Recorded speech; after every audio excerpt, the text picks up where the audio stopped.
Welcome to our latest acquisition right here in Dallas, Texas. This is a 63-unit complex, and I'm here with my man, Jedediah, my business partner. And don't worry, Travis is still around. I haven't got rid of him. But when you acquire multifamily properties, apartment complexes, there's a lot of moving parts, and you usually have more than just one partner. And that's where you got to bring in the big guns like Jedediah. Right. So today, we're going to walk you through the acquisition. We're going to walk you through the due diligence. We're going to walk you through closing. We're going to walk you through all the steps that it took us to acquire this property. And for those of you that are really analytical, if you stick around till the end, we're going to go in depth through the numbers. So consider this first part of the video kind of like the backstory, how everything took place. And if you're looking for opportunities like this, make sure you fill out our investor form below in the description if you want to get in on the next deal. This one's already closed out, and we're stabilization right now. And so we're going to walk through that with Jedediah. So Jedediah, you want to tell us, first of all, what did it take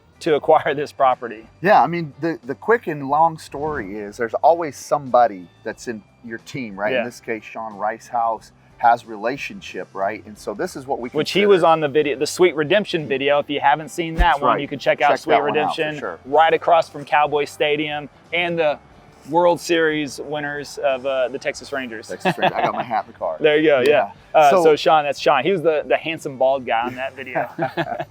Very handsome. We call him Stone Cold Steve Austin look-alike. So he's a great guy. But yeah, Sean, in his relationships with brokers and different people that are in this space, specifically to your market, in this case, we're in the DFW market, having an opportunity to look at what we consider an off-market property immediately. With his background, with my background, construction, Sean was like, Jedediah, meet me down here. We walked it. And if you'll see this as we walk this, it's what we call it's got hair on its legs. So there's things about a Class C property that you want to look past when you're looking for a great investment opportunity, and that's what we saw. You know, these are two-story buildings. They're gable buildings. They're built like townhouses. They're late '60s vintage, but there's structural components to this asset that we saw right away that said, hey, this could potentially be a slam dunk. So immediately putting an LOI in and saying, hey, we want to, and what that is. Yeah, I was about to say, let's. I want to back up too, because you already threw out a few terms. I just want to make sure everyone's on the same page. We'll start with that last one, LOI, letter of intent. Yes, sir. Letter of intent. What that says to your potential seller and your broker that you're working with is that you're serious, right? Yeah. And again, in this industry, it's relationship, right? So there's a heavy dependency on the appropriate relationships, and thankfully, again, as a team, you're able to build some, what we would say, recourse into those relationships where you have credibility, not just in one person, but maybe a couple of different people. We call those sponsors or key principals, things like that, right? So that relationship is important to get a deal started, because your broker in this case is going to say, yeah, those guys are for real. Levi's for real, Jedediah's for real, Jana, Tim, Sean, our team, they're for real. We're going to take that letter of intent seriously. Because in this case, anybody can put one in, but who is putting it in matters. That's what I'm trying to get at. With that said, we were then able to go into what we call a due diligence phase. Now, it's important to know, and this is where team comes in as well, you can't just show up on an asset and look at it and say, oh yeah, we like it. Yeah. Oh yeah, that looks good. Yeah, it looks great. Hey, yeah, we're ready to buy it. Yeah. No, there's a process, and it involves money. Yeah. So when you're in multifamily investing, right, money is an important part of that. Big part of it. It is, man. And again, a lot of people assume like certain things just happen, but you know, on this specific asset, you know, Sean is somebody, he believes so heavily in it. You know, he was able to bring together the funds to not only put an LOI in, but say, hey, we're ready to bring what we call earnest money. Same thing in residential, right? But earnest money at a completely different dollar amount to let the previous owners know that, hey, this team is serious. So once that's in place, then that gives us permission to do what's called due diligence. And we're able to walk the asset, look at the asset, get questions answered, maybe negotiate a little bit based on what the terms are, what they're asking, what we're willing to offer, right? And then we bring our debt in. There's always going to be a debt side. And once you get through that phase of it, right, then you close, and there's what we call stabilization.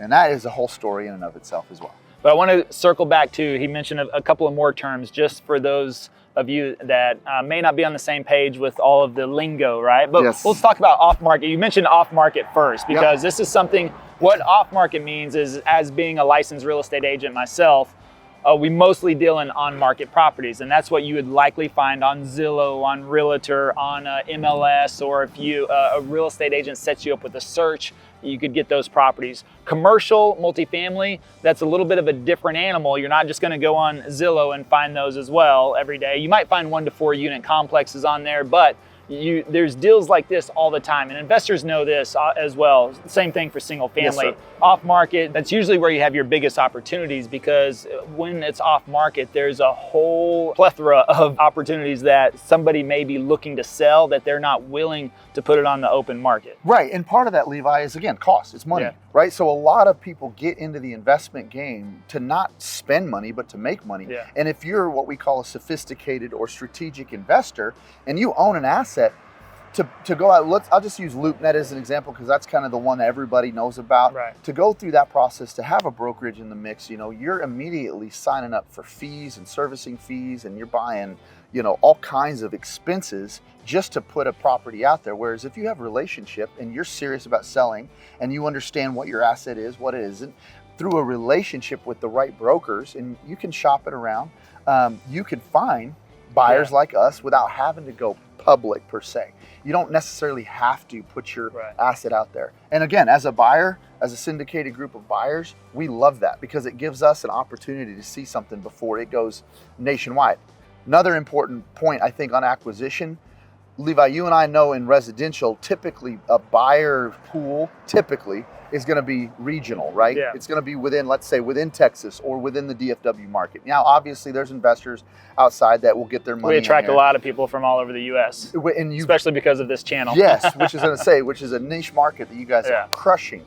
The difference is when you go into multifamily, it's automatic that assets that come up, that hit the market, are getting looked at not just nationally, but internationally. Oh, yeah. So there's exposure that hits the globe, literally. And so to be able to have opportunity to shop on and all eyes are on Dallas. All eyes are on Dallas, right yes, now. sir. Yep. One of the most, not only Texas as a state, but Dallas as an environment of the city is top of the list, and projected to be the top market, if not the second best market for 2024 and beyond. I mean, the amount of growth and everything that's happening here, and they haven't gone completely crazy like Austin. They haven't. No, thank you, Jesus, for that. But yeah, again, to your point, we're insulated in this North Texas market from things like coastal insurance rates. They call it Tier 2. We're in that Tier 1. I might got that backwards. It might be Tier 1 on the south side. But point is there's an insurance market that is heavily affected by the seasonal storms that come off, off the Gulf of Mexico and places like that. So it's important for us as buyers, as syndicators, to be aware of that in the syndication world, in the acquisition phase. So again, to have the opportunity to see assets like this, and for guys like Levi, myself, Sean, and part of our team that can see through some of the ugly to understand what an asset is, that's very key in the acquisition phase. Hey, it's Levi here. And if you're thinking about moving to the Dallas, Texas area or the surrounding suburbs, go ahead and subscribe below so you can be the first to learn about the current market here in Dallas, Texas. And Travis and I just love helping people just like you make their move here. So whether that's 9 days or 9 months, feel free to reach out. All of our contact information is below. We'd be happy to help you make a smooth move to Dallas. All right, so Jedediah, let's rewind a little bit. And also, you mentioned earlier this was a Class C property. Yes, sir. So let's talk through what's the difference between Class C, Class B, and Class A. So there's 2 ways to look at that. Traditionally, a Class C, Class B, Class A is categorized by the decade or period of decades that the asset came to market when it was brand new.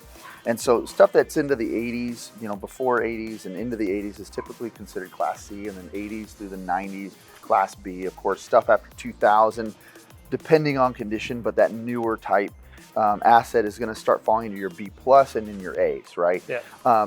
Again, there's exceptions to every rule. And so that's something that is really important as well. You can have older inventory that's been well maintained, it's been procured correctly, and it's been updated, and that can help maintain that status. In this market, there's a lot of investors that have been afraid, I'll use the word afraid, of Class C assets. In this case, this is a Class C. As you can kind of see if you look around, there's what we would consider residue. It looks a little dingy. Things aren't necessarily in perfect condition. Even the landscaping here needs some help, right? You can see signs of wear and tear on the asset itself. Maybe even where work has been done. I always pay attention to paint jobs and deflection points, things like if you look at these brick veneers, stuff like that. And again, a Class C asset can be very deceiving for somebody if they don't know what they're looking for. Right.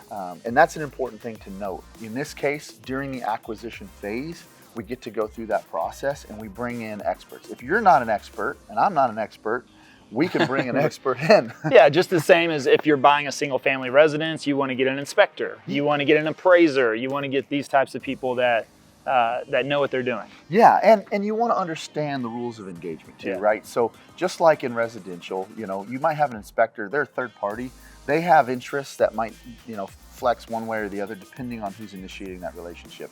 In our case, as an acquisition team, we want to bring in, and there are companies that's what they provide. They're management companies or they're construction companies that will provide what we call a due diligence walkthrough overview. And they'll spend 1 or 2 days, depending on the size of the asset, diving into those details. And that's really crucial on something like a Class C.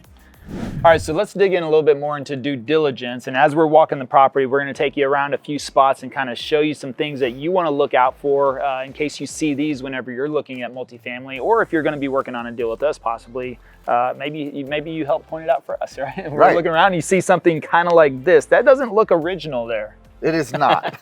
And it is worth noting too, this is actually a lender required condition on the loan that these were trip hazards. And again, if you don't understand the class of your asset, you might overinvest. Like you might be told, hey, you need to come in and tear out this sidewalk and re-pour it. Yeah. That's $3,000-$4,000 all of a sudden you're spending. But the lender requirement is that it's not a trip hazard. So in this case, you can do a superficial repair. Is it pretty? No. Yep. Bingo. No tripping. No tripping. Is it safe? Tripping. Yes. Is it permanent? Yeah. I mean, this is specialized concrete material that's designed for this, and it meets their requirement. Again, it solves the problem permanently. And on a Class C asset like this, it's appropriate. Yeah. I wouldn't do something like this on a luxury apartment complex where you're charging $2,500 to $3,000 plus in rent and then all the maintenance and CAM fees. In this kind of asset, a lot of those factors don't factor in. This is a place for people to live and do what they do. It's safe now. You could always come in if you really cared, or somebody, you have a designer on your team and they really care, they can come stain it to match and everybody's happy. Yeah. Let's go check out some other spots. So what happened here? Well, as you can see, there's PVC sticking up out of the ground. That's a good sign. In our case, that was after the fact, right? When you're doing your due diligence. Well, what did you see whenever you were walking the property? Was this wasn't the way it was at that time? It was not the way it was at that time. And that's part of your due diligence process that's really important during the acquisition phase is you have to understand, especially when there's in-house management on an asset like this, their business plan is to maintain status quo, let the market do what it does, and then sell to someone like us with doing as little as possible. Right. The in-house management or third-party management that's been a part of their business plan for, in some cases, years, it's almost like a gag order. They're not obligated to tell you and I, hey guys, there's places and issues. That's why we do the due diligence. Now, you can't catch everything. And especially on Class C assets, you'll run into it where people will intentionally, off the books, hide stuff. We knew some of that was going on. We were willing to take that risk because of how we were able to acquire the asset numbers-wise. This is an example of that. There were major plumbing issues in a couple of points that they were able to slip past due diligence. They were cleaning it out daily is what they were doing. So once we took the asset over and began to upgrade our maintenance program, do things like that, these issues showed up. This is an example of that. We had dig here because right where we're standing, Levi, it's what you call a cross section in the major plumbing. You've got two lines. You got a lateral line and you got a main line. Lateral line is coming in, tying into the main line. The difference is the elevation. Right. The main line is dropping as it goes towards the street. The lateral lines are dropping this way. Well, they're at different elevation points. And in the old school plumbing, they didn't have what we call sweeps. They didn't have all that fancy technology to make stuff. It was literally just a 90-degree drop. And that became an issue and was getting blocked up. You can see that on the camera. Yeah. Camera would go right past it. So we had to dig here, unearth it, cut it out, and replace it. And so good news is now it's completely fixed, issue solved. If you're looking at an asset, anytime you see PVC on older infrastructure, that's usually a good sign. And it's a point of question too, to say, hey, if Levi and I are walking this and he's buying this property from me and he sees that, now he can say, hey, Jedediah, Yeah. what the heck is that? Tell me about that. Tell me the story. I can't be like, oh, yeah, no big deal. Now I'm like, oh, well, let me tell you, right? So those are important things to pay attention to. New material on old assets. Right, yeah.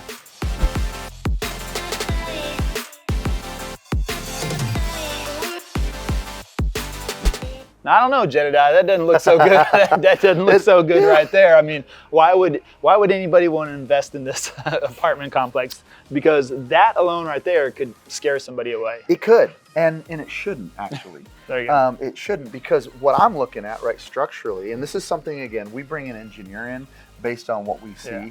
Right away, I recognize there's a lot of cosmetic things about this property that probably scare people away if they don't know what Which they're we looking look at that as value add, right? Yes, sir. Yes. Value add. Yes, sir. Yep. And the key point is to be able to see it. Right. A lot of people don't even see it. Yeah, if you can see it, it's the termite damage, the water damage, the structural that was done incorrectly. That's what will get you. That's what'll get you. Yeah. So again, You can see it and you're like, okay, all right, we know what's going on there. yes, sir. Okay. And this is a great example of that, Levi. Yeah. Guys, this looks pretty ugly, but really, that's a lot of cosmetic. Like, they're just trying to seal that up. If you look at the veneer on this, it's consistent all the way up. Now, this is 2 stories, so we're pushing probably 18, 19 feet vertical. What you don't see, and if there was an issue you would see, is you'd see that brick veneer actually kicked out. Yeah, it's starting to separate. Yeah. Because also we are on a downhill grade, Yeah. so gravity I know it feels shorter already. gravity would do its thing as well, Yeah. and it would naturally want to pull that if there was a structural issue. Now, that's ugly, but it's not an issue. Yeah. What we saw here, I call it a pop out. This is actually the lowest point of deflection on the entire property, so everything is pushing to that corner, especially on this building. And what it did is it just popped out the corner of the footing, which is really right cosmetic. here you can see on this side too. Yep. The This brick is, right there was there. brick right there. So again, Class C asset. There's going to be probably a point where we It's been come sitting in here for 40 years, 55. 55 years. Yes, sir. And that's the worst it got. And that's some foundations. It's one of the biggest things I think that, especially because we deal with so many people from out of state, they don't know about the foundation situation here in Texas. They don't. It's pretty much I just didn't. black clay. Yeah. Yep. It's black clay. So what does that mean? Well, in the summertime, it shrinks. It's almost like a desert where it just shrinks, because if we don't get rain like we did this summer, we did not get rain for several months. And it just sucks all the moisture out of that black clay, and it starts to break up and look like the Sahara Desert, you know. And it's hard as concrete. Yeah, and it's hard, It's super hard. insane. And then when it gets wet, it expands. It's like a sponge, and so that can cause serious foundation issues in Texas. So that's why all new construction properties, at least for single-family residents, come with a 10-year foundation warranty, because they got to build that property structurally sound to get through that. If you get past 10 years foundation, seasons, things like that, that foundation will settle, and most likely you shouldn't have problems down the road. Right. And Most likely. Most likely. And even when you're doing what we call monopores, specifically on like a 2-story structure like this, there's settling is a natural occurrence, even in different parts of the country. But to your point, it's heightened here in Texas. Yeah. So again, to our credit, we want to bring people into our team that understand what they're looking at. And I love this right here because it's pretty visibly ugly. Yeah. But imagine once this is painted and cleaned up, it goes away. And the beautiful thing is even as I, look this and we walk this with our structural engineer, everything is in line. Yeah. The structure is actually in great shape. It's in perfect order. And that's after 55 years of Right. sitting. And so those are things that people would look at this. And in fact, our agency, when they sent their guy out at one point, he saw this, was like, oh my gosh, he didn't know what he was looking at. Right. So again, we were able to leverage that, in this case, to our benefit. and make it work out. So it was a win for us. It was still a win for the seller. And then we came in, this has been repaired, but it hasn't been painted yet. So I would say we call it the rough-in phase is completed. Rough-in phase, there we go. Yeah. We'll make it look pretty here before too long. Yes, How many units are going to get rehabbed here? I know we've already started working on a couple, right? Yes, so actually, because of our pro forma and really what our goals were for the first 3 years. There's one of those terms again, pro forma. I like this. What would you say, let's describe a pro forma. Pro forma is your business plan overview. It involves your financials, your timelines, what you're going to do, why you're going to do it to some degree. But that's technically what it is. It's like a business, like an executive summary of sorts, okay? So with that said, our pro forma, we had a 3-year projection to get rent rates to a certain point based on improvements. Because this was below the rental average in the area. So that's something else you got to look for in these units. Yeah. Value add, cosmetic, rehabbing units. So you want to really look at acquisition cost per door because that's going to help you run those numbers. But if you can improve, you can rehab units, you can improve cosmetics, value add that way, that's one way. But then also you find it under market, that's a given. I mean, you can basically bring rents up by default just because they're not even at the market, but you put the cosmetic touches on top of it, you rehab some units, that's gonna make it even more desirable. Plus you are adding value to the next person that comes in, and it really does justify, even though the market justifies that rent increase, you still wanna do right by people, right? You still wanna do right by people. Is it safe, is it secure, right? Yeah. Like those are important things. To that point, we looked at it again with a business plan that was a 3-year target. Yeah. But again, our team, and Sean is great at this. Sean Ricehouse is fantastic at seeing pockets of opportunity.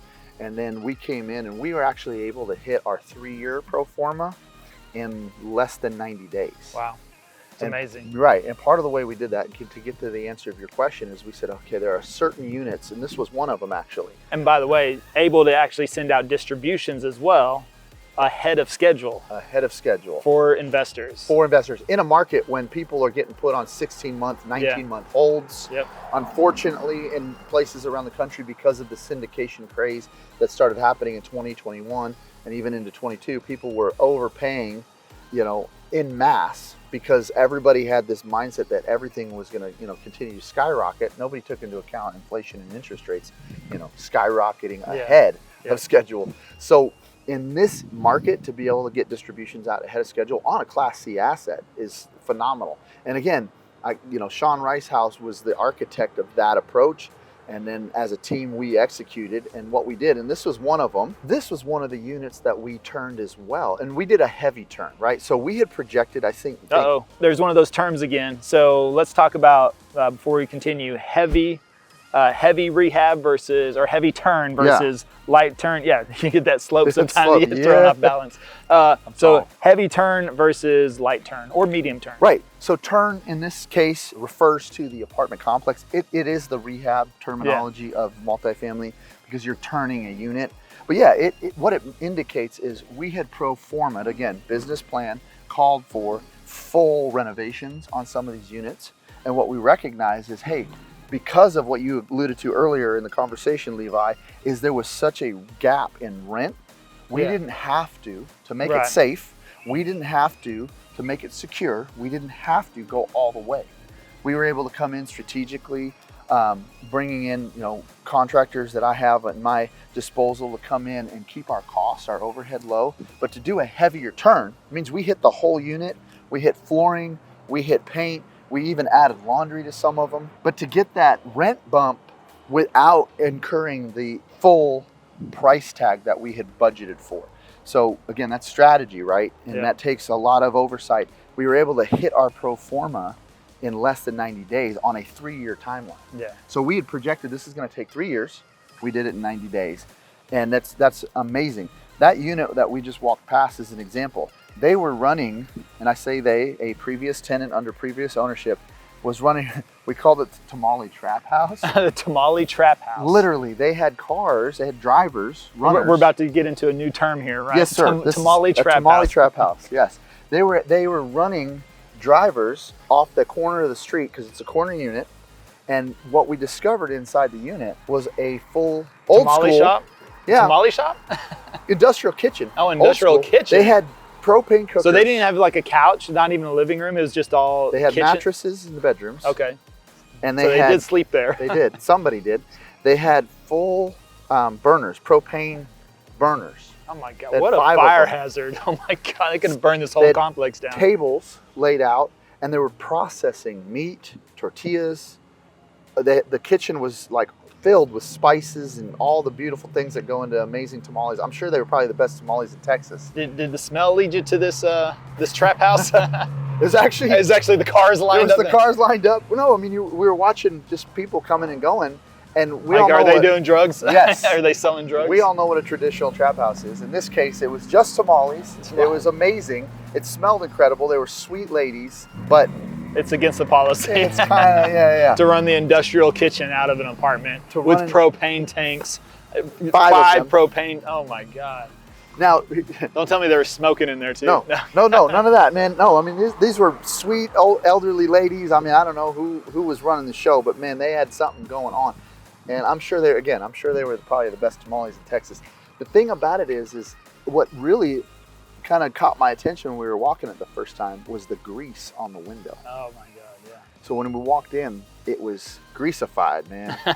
Like it's a townhouse, so the fireplace goes all the way up, and it was. That's another term, greasified. Explain what greasified. Well, that's a new term, Levi. You know, that's In proprietary. multifamily, yeah, Yes, okay, sir. that's proprietary one of those information. fancy multifamily terms. There's there, some greasified, intellectual yeah. property attached to that one, so I can't really go into the details of it. Yeah. Okay, so Levi, what we're actually walking on is pretty old asphalt, right? I mean, Yeah. You can see we call it alligatored pretty bad.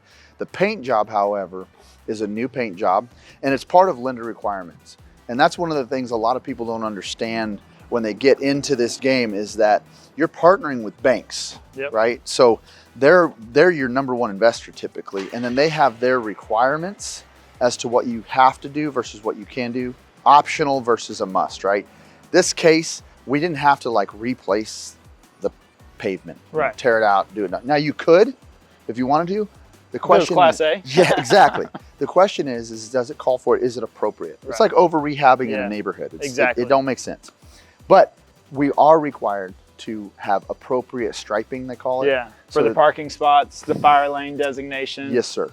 And again, we did some patchwork. You'll see right here when we get forward a little bit farther, there's some patchwork that we did do, again, to satisfy lender requirements. Yep, this right here. So spots like this, we came in and we top filled, and we spent about $5,000 taking care of this entire approach here. Oh, wow. Now, the upside of that is once we got all of that in place and we got the striping done, we could then implement controlled parking.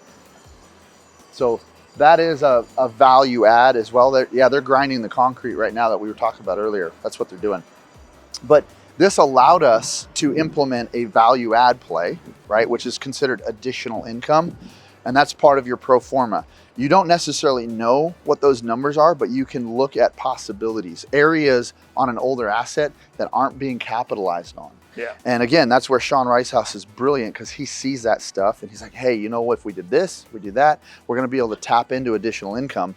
The good news is that's not built into the projections. Yeah. So it's above and beyond what like investors like you and I get presented with when we're doing our capital raise calls and our introduction to an asset.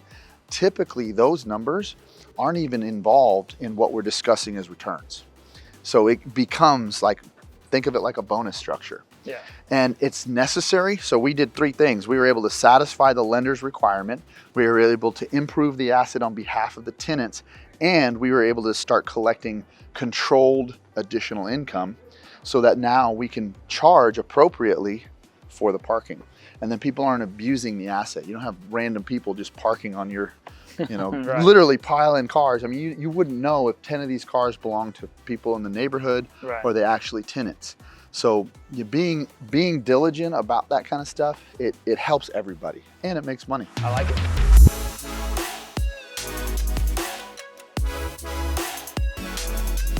Wow, this one This one has a pool. It does, which is a significant bonus on something like a Class C asset. In this part of town, this isn't common. I imagine back, in the late 60s, that was part of the design on a townhouse apartment complex like this was probably classified 50 years ago. But the beautiful thing about it is it's a functional pool. It's in great shape. And what I appreciate is it's also literally right next to our main office with, 12 by 8 foot windows, slider glass doors. So there's supervision, kind of. Yes, and if there's anything that goes on in this area, somebody's immediately aware of it. Not gonna have crazy pool parties and bingo. Kids out here on their own. And... Yep. And that provides an additional level of security. Because you have people coming and going. You have a buffer away. We have it fenced in. It's fenced in, so it's secure, it's safe. But all of the activity happens in close proximity to our main office. Again, to have a pool on a Class C asset like this is awesome. It does come with its cost, but again, that's where you factor that into your business plan. There's monthly maintenance. Side note, when you start getting into the next layer of management, which is in the stabilization component, that's where you really start to dive into third-party expenses. If you have a maintenance team, whether it's brought in through a member of the syndication team or brought in through your management company, if you have maintenance that is able to service the pool and they have the certifications, that saves you, in this case, it's probably $300 to $500 a month. That goes back to your bottom line because it's a built-in cost. It's salaried or hourly. It's not a service fee that you're paying in addition. And it gets to fall in line with their weekly, monthly maintenance duties. So it becomes part of your general maintenance budget line item instead of an outside expense. So we had a pool company that was servicing this, but we were able to move them out, thank them for their great service, and we were able to have it done in-house. And as you can notice, we updated the numbers that was again a lender requirement. They came in because it wasn't marked appropriately what the depth of the pool was. Yeah. You can see where work was done. But yeah, great asset if it's taken care of and maintained appropriately. There you go. So I notice on this side over here too, we're backed up against residential homes, and we got dumpsters right here. So how does that work? Levi, that's a great observation actually, because when you have residential neighborhoods backed up to your commercial asset, in this case multifamily, you have a city maintained approach, right? This is now like the city's responsibility.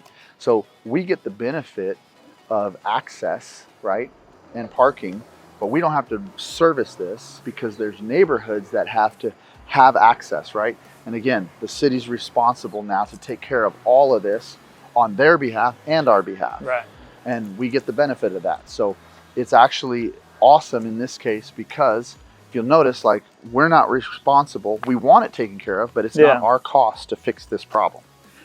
Our management team should and could put a call into the city and be like, hey, you need to come fix this major pothole. It's causing problems for our tenants. These individual private homeowners might be doing the same thing. So we get the benefit of that, and we don't have to incur the cost. So it's a really neat situation.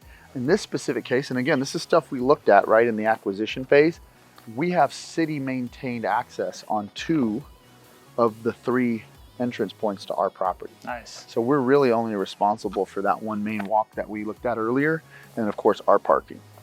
I think that's a really good overview of everything that has taken place so far on this complex as well. So what I want to do, first of all, thank you for running through all of that with me. Man. I'm really excited to be involved in this property and the several other properties we've already acquired this year as well. It's an amazing 2023 for acquisitions. Yeah. And 2024, I'm even more excited about as well. So what do you see happening in multifamily for 2024?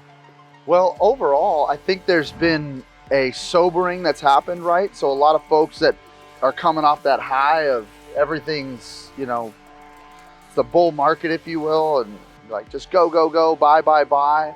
There's been a lot that's happened over the last 12, 16 months. It hasn't quieted, it's sobered, and that's an important difference, right? People are being a little bit more intentional about what they're acquiring, how much they're willing to pay for it. And even on the seller side, it's brought people to a realization that just because you've owned something for 36 months and your business plan said you were supposed to be able to sell it at X dollars, that has all come to a screeching halt in 2023. So there's been a lot of recalibration, which has been beneficial for everybody if they've played their cards right. Yeah. So going into 2024, I think there's going to be, again, there's going to be a lot of transactions happening. There's indications with the interest rates coming back down again, that, things are going to stabilize on the ability to get financing at an appropriate rate, appropriate interest rate, appropriate terms. So that's going to help, I think, both buyers and sellers. One of the biggest caveats to that, right, again, goes back to the class of asset. Yeah. Right. So people that are in Class A stuff that they bought really expensive, they may not be sitting so pretty because the appreciation that they expected might actually, implode, at least for the next probably 24 months, because those values have to adjust. They have to. It's just like, even if that adjustment is a sum zero, it's an adjustment based on what they thought was going to happen. That becomes valuable to people that are in the acquisition game. So I think, again, what 2024 is looking like across the board is going to be a strong buyer's market.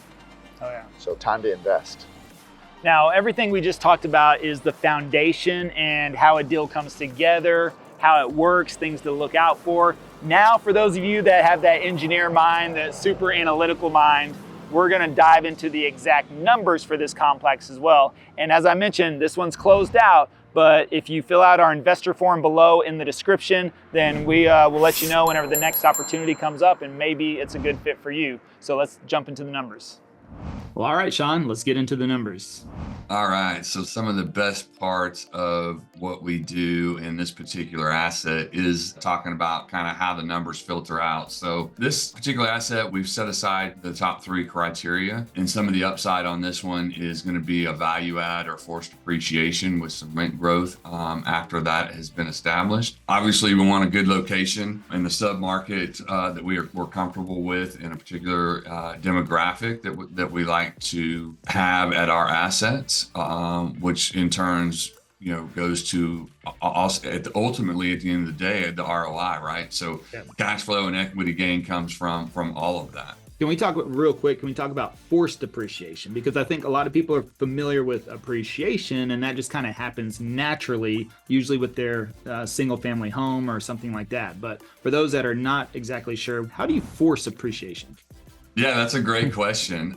So what we like to do, we call it forced appreciation, but really what we're doing is we're going in and we're taking a C asset or even a B asset, and we're trying to improve that asset by going in and maybe doing some updates to the exterior of the property, paint, landscaping, things of that nature. And then on the interior, we want to maybe upgrade the inside of each apartment, and anywhere that could include anything from flooring to paint to appliances to countertops to sinks to fixtures, all that. So really what we're doing is we're taking some capital expenditure money that we have set aside to improve that asset and improve that community.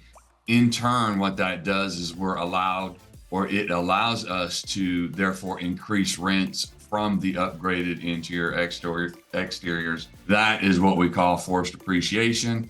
That increased value then hits the bottom line, which is called the NOI, or net operating income. When you take the net operating income, it's just like running a business. It's the bottom line. You got your income, you got your expenses, and then your bottom line is what we call the NOI.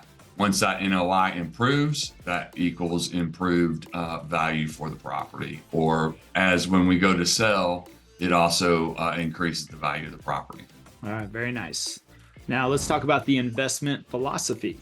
Yeah, so when we look for our particular assets, we want them in a good location, preferably in a location better than what the asset class is rated. So in other words, if we have a C asset, we want it in a B location. If we have a B asset, we want it in an A location, so that we can, it helps us use that forced appreciation. So when we bring value to that asset and we're improving that asset, it then comes up to the surrounding environment. So it just makes it easier to find maybe an asset that needs some work in a good location. So location's number one. It's paramount. It always is and always will be. You can't pick up an apartment complex and move it, right? So location's number one. We also tend to look for some rent gaps. Typically what we like to see is anywhere from 300 to 400. This particular one has a 400 plus rent gap, which also helps us force that appreciation. And then some of our other business plan is we like to try to refi if we can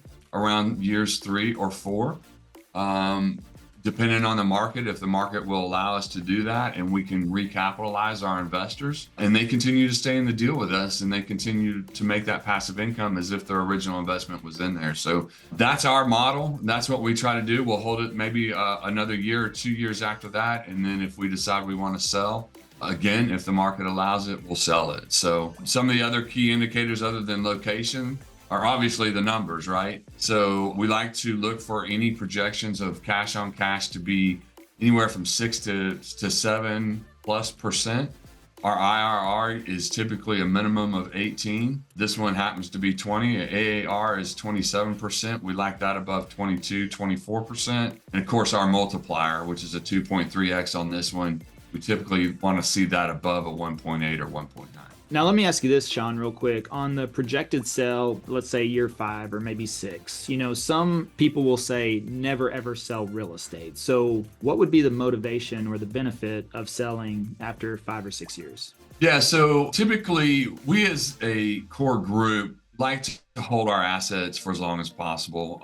It's a great question, Levi. I think, holding real estate is ultimately the goal of everything that we're doing. However, there are some assets that, once we've forced enough appreciation and we've added that value, again, if the market allows it, it's kind of a group decision. We like to go in and say, hey, some of our investors don't want a 10-year hold. They want to have that recapitalization in maybe years 3 or 4, and then they want their full return in years 5 or 6. So if we've been able to hit our pro forma numbers or our projections in that amount of time, we'll have a get together and we'll decide if we want to sell that asset or not. So it's really about hitting our pro forma and what we want to do at that time. All right, awesome. Now let's talk about real quick, why invest? Why should people be interested in investing in multifamily? So multifamily is probably the safest investment you can make. I mean, there's a lot of investments out there. You got crypto and stock markets and all that stuff, but real estate, as you guys know, is, not only single family, but multifamily. It's a real asset that you can go and you can see it, you can touch it, you can smell it, you can lick it if you want to, but it's like you can't steal that, right? So that's what makes real estate so great. What makes multifamily even better than most asset classes is the tax depreciation. There's a lot of benefits in multifamily, and we don't depend on, say, if we were in single family, we don't depend on our neighbors' comps, right? We talked about this already. We talked about us being in control of the valuation of that property. So number one, we've got control of the property. We're able to control the value of that property. Number two, and one of the biggest things, is the tax write-off, right? So there's some bonus depreciations that we're able to take on multifamily, although that is dwindling over time. It's a step down process over the next 3 to 4 years, but right now we're able to take those advantages. So again, we've talked about the location in a great market. We definitely want a good location in a market where there's plenty of migration coming into. So make sure that you guys pick your location. This one happens to be in Dallas, in North Dallas, which is, number one, right behind Houston as far as migration is concerned. And the risk adjusted returns, we have some of the best attraction on returns that you can get in any asset class. So we've talked about 2.3x earlier. Essentially, all that means is that you're able to double your money in 3 to 5 years. And it's just, I don't know any other class that you can do that in. Even in triple net or any of that stuff, it's hard to double your money in 3 to 5 years like it is multifamily. Experienced team, we obviously have an experienced team. And you definitely want that going into underwriting or due diligence on an investor's part. You want to make sure your GP team is experienced. Underwriting, we do use some very conservative underwriting in case the markets do change and shift, which is, we're in that time now, and it's going to be a great time to buy. By the way, for the next 12 to 18 months. This is the time that window will close, but these are life-changing next few months coming up. So, and also you guys want to make sure that the team has a clear business plan, which we covered just a little bit earlier. There we go. And let's get into some just the key facts on the property. What makes it attractive? This one's a cool asset, Levi, just because of number one, again, we talked about location. If I had to pick the top three, it's location, location, location. But that's just me. Again, you can't move any of these assets, so you definitely want to make sure that it's in a good spot.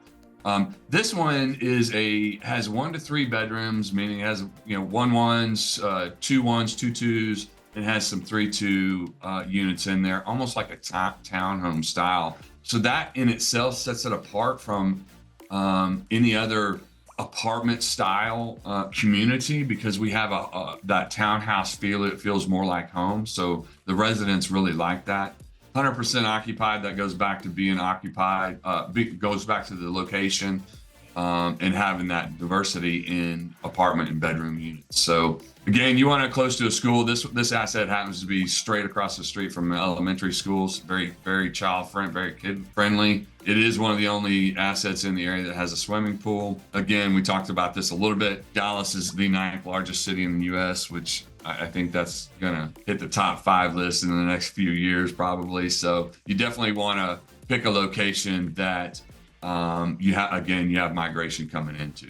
All right, very good. And then the business plan here for this complex? Yeah, so our business plan here on this one, again, this is a value add property. We have chosen 60 units to go in. We have a budget of about $10,000 for some interior renovation, $170,000 for exterior renovation.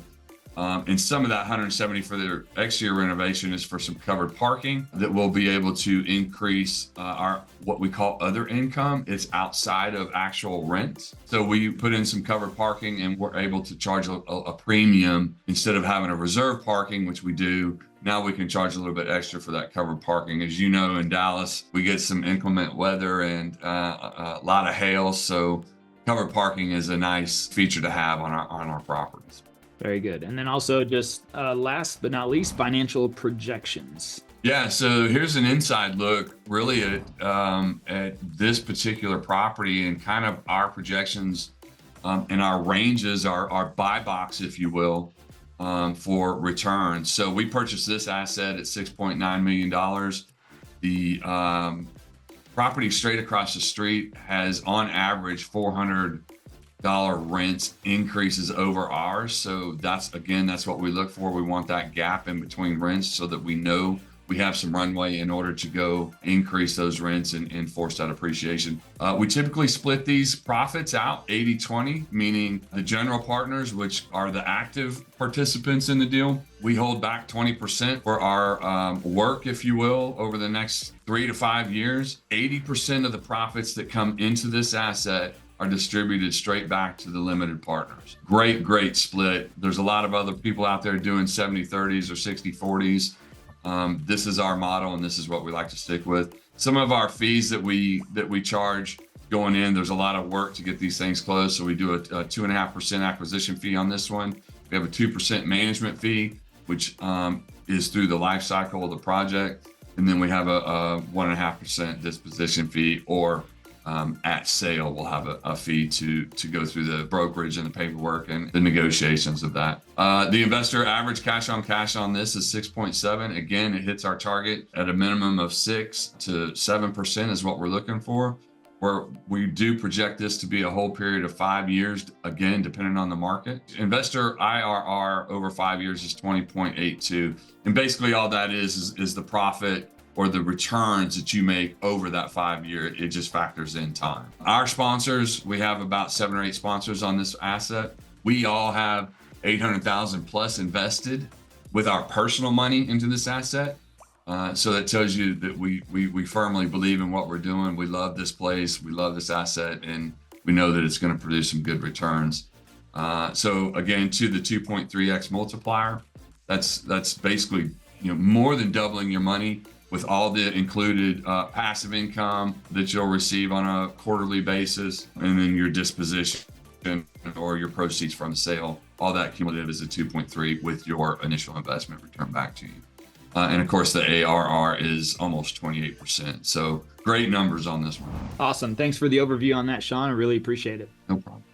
And there you have it, the numbers for one of our latest multifamily investments here in the Dallas market. And if you're interested in investing in multifamily as well, make sure you fill out the investor form down below in the description box. And we look forward to possibly working with you. We'll be able to inform you on the next opportunity that's coming up. And we're working on deals practically every month. And so this is a good opportunity if you're looking for depreciation, you're looking for tax savings, you're looking for good returns, solid investments. All of that is a really good opportunity through multifamily investments. So again, my name is Levi. Thanks for joining us today, and I will see you on the next video.